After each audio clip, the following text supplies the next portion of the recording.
उत्तराखंड मधला एक साधा आश्रम आणि त्यात एक बाबा बसले होते. समोर शेकडो लोकांची गर्दी. त्यात कोणी स्वतःचे प्रॉब्लेम्स घेऊन आलेलं, कोणी आशीर्वाद घेण्यासाठी, तर कोणी फक्त त्या बाबांना एकदा बघण्यासाठी आलेलं. पण त्या गर्दीतला एक माणूस असा होता ज्याचा देवावर कधी विश्वासच नव्हता. बाबांनी तेव्हा त्याच्याकडे फक्त एकदा बघितलं आणि तो काही बोलण्याच्या आधीच बाबांनी त्याला जवळ असलेल्या हनुमान मंदिरात जायला सांगितलं. तो मंदिरात गेला आणि हनुमानाच्या मूर्तीसमोर उभं राहिल्यावर त्याला मूर्तीच्या जागी याच बाबांचं दर्शन झालं. हे होते कैची धामचे नीमकरोली बाबा. आता हा चमत्कार होता, त्याचा भ्रम होता की त्या बाबांच्या व्यक्तिमत्वात खरंच असं काहीतरी होतं जे आजही आपल्याला समजलं नाहीये. आता विचार करा, ज्यांच्या एका दर्शनासाठी स्टीव्ह जॉब्स भारतात आले, फेसबुक फाउंडर मार्क झुकरबर्ग इथे भेट देऊन गेले, त्या छोट्याशा कैची धाम मध्ये आजही हजारो लोक काय येत असतील.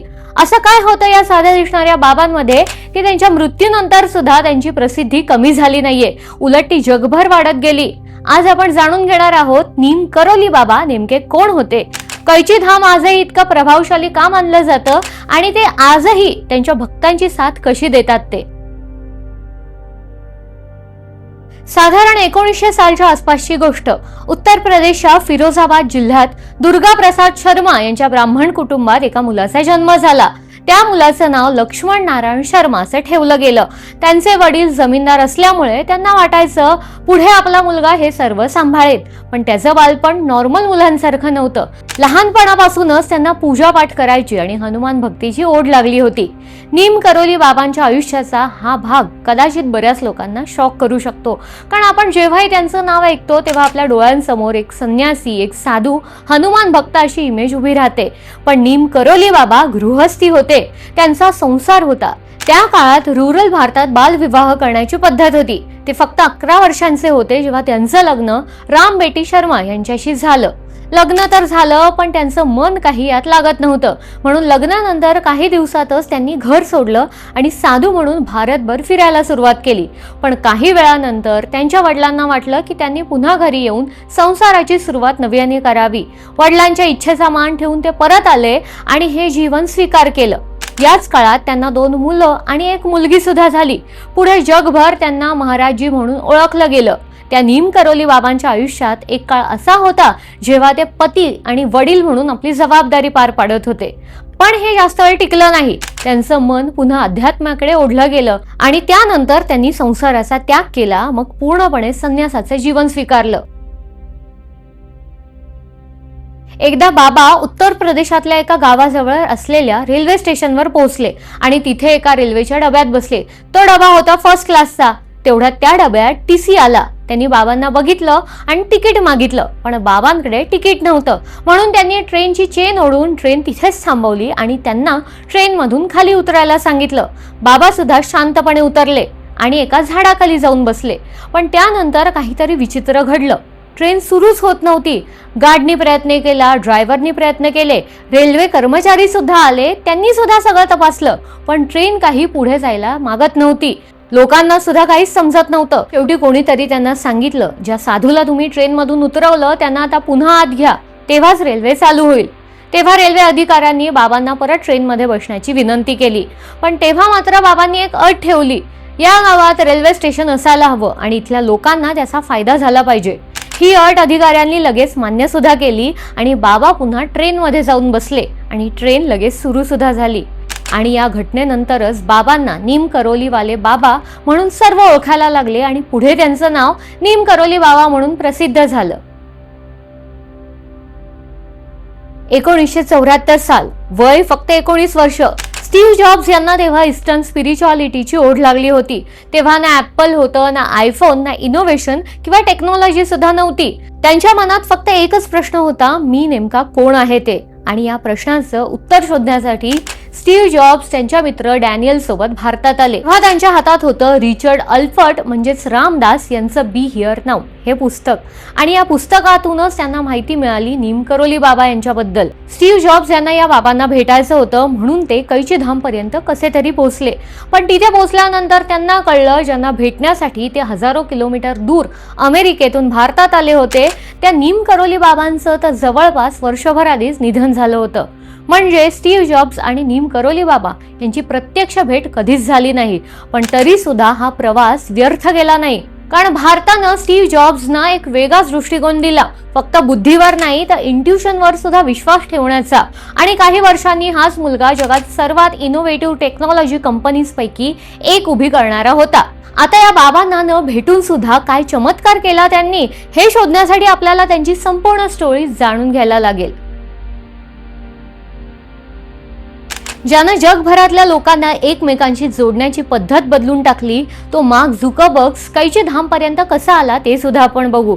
तेव्हा फेसबुकची नुकतीच सुरुवात झालेली, पण कंपनीचा प्रवास सोपा नव्हता.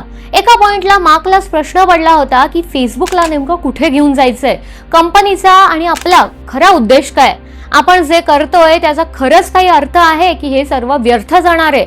हे सर्व सुरू असताना झुकरबर्ग यांनी एका व्यक्तीचा सल्ला घेतला. तो होता स्टीव्ह जॉब्स. आणि जॉब्स यांनी त्यांना दिलेला सल्ला बिझनेस स्ट्रॅटेजीशी अजिबात रिलेटेड नव्हता. तेव्हा जॉब्स त्याला म्हणाले, भारतात जा आणि तिथे जाऊन कैची धामला भेट दे.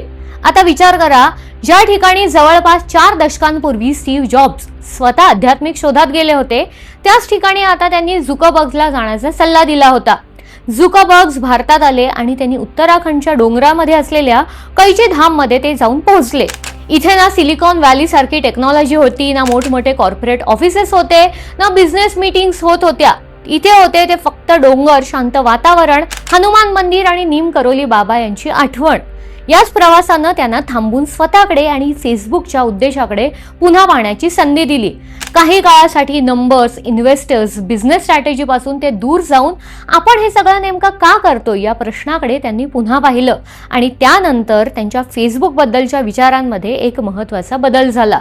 त्यांनी 2015 मध्ये हा सर्व अनुभव लोकांना सांगितला आणि मग पुन्हा उत्तराखंडच्या डोंगरातलं एक छोटासा आश्रम जगभरात असलेल्या टेक्नॉलॉजीच्या दुनियेत चर्चेत आला. आता फेसबुक कंपनीच्या यशामागे technology, team, business, decision, timing आणि अनेक वर्षांची मेहनत होतीच, पण संकटाच्या काळात एका बिलियनियरनं बिझनेस प्लॅन ऐवजी आध्यात्मिक प्रवासाचा मार्ग निवडला, ही गोष्ट नक्कीच लक्ष देणारी आहे. आणि याचमुळे कैची धामची गोष्ट आणखी मोठी होते. आश्चर्याची गोष्ट म्हणजे बाबा गेले, पण त्यांची प्रसिद्धी काही संपली नाही. उलट त्यांच्या जाण्यानंतर त्यांचं नाव जगभर गेलं. असं नेमकं काय होतं त्यांच्या शिकवणीत की 5 दशकानंतर सुद्धा लोक त्यांना विसरले नाहीत, ते सुद्धा आपण बघूयात. पहिलं कारण होतं त्यांची शिकवण. ही खूप साधी होती. त्यांनी लोकांना कधीच मोठमोठे तत्वज्ञानाचे धडे दिले नाहीत. त्यांचा संदेश अगदी साधा होता, प्रेम करा, सेवा करा आणि देवाची प्रार्थना करा. आजच्या धावपळीच्या जगात ही साधी शिकवण अनेकांना आपलीशी वाटते. दुसरं कारण होतं, त्यांनी स्वतःची प्रसिद्धी कधीच केली नाही. आजच्या काळात स्वतःची ओळख निर्माण करण्यासाठी माणूस सोशल मीडिया, ऍडव्हर्टाइजमेंट आणि फेम याचा सपोर्ट घेतो, पण नीम करोली बाबा यापेक्षा पूर्णपणे वेगळे होते. त्यांनी स्वतःचं नाव मोठं करण्याचा प्रयत्न कधीच केला नाही. त्यांच्यासाठी महत्त्वाचं होतं ते सेवा आणि भक्ती. तिसरं कारण होतं त्यांचे शिष्य. नीम करोली बाबांच्या आयुष्यात त्यांच्या सहवासात असलेल्या अनेक शिष्यांनी पुढे त्यांची शिकवण जगभर पोहोचवली. यामध्ये सर्वात महत्त्वाचं नाव म्हणजे रामदास. अमेरिकेत परतल्यानंतर रामदास यांनी आपल्या पुस्तकांमधून आणि व्याख्यानांमधून महाराजजींच्या शिकवणीबद्दल सांगितलं आणि हळूहळू एक भारतीय संताची कथा अमेरिकेपर्यंत पोहोचली. आणि चौथं कारण, जगातील प्रसिद्ध व्यक्तींचं कैची धामशी जोडलेलं नातं. स्टीव्ह जॉब्स भारतात आले, मार्क झुकरबर्ग कैची धामला पोहोचले, जुलिया रॉबर्ट्स नीम करोली बाबांच्या एका फोटोनं इतक्या प्रभावित झाल्या आणि पुढे विराट कोहली आणि अनुष्का शर्मा यांनी सुद्धा कैची धामला भेट दिली. या प्रसिद्ध नावांमुळे एका छोट्याशा डोंगराळ आश्रमाबद्दल जगातल्या लोकांचं कुतूहल वाढलं. बाबा नसून सुद्धा काहींसाठी कैची धाम आता श्रद्धेचं ठिकाण आहे. काहींसाठी ध्यान आणि शांततेचं, काहींसाठी हनुमान भक्तीचं, तर काहींसाठी स्वतःची संवाद साधण्याची ही एक जागा आहे. डोंगराचं शांत वातावरण, मंदिर, नदी, आश्रमातील साधेपणा यामुळे तिथे जाणाऱ्या व्यक्तीला रोजच्या धावपळीतून काही वेळासाठी दूर जाता येतं. पण भक्तांना वाटतं की महाराजजींची उपस्थिती आजही तिथे जाणवते. आता कैची धाम मध्ये खरंच काही अलौकिक शक्ती आहे की मग त्या शांत वातावरणात माणसाला पहिल्यांदा स्वतःशी प्रामाणिकपणे बोलता येतं? याचं उत्तर कदाचित प्रत्येक भक्ताला स्वतःच्या अनुभवातूनच मिळत असेल. पण एक गोष्ट मात्र नक्की की उत्तराखंडच्या डोंगरातलं हे छोटंसं कैची धाम आज फक्त एका आश्रम राहिलं नाहीये, ते श्रद्धा, अध्यात्म आणि आधुनिक जगाला जोडणारी एक जागा बनलंय.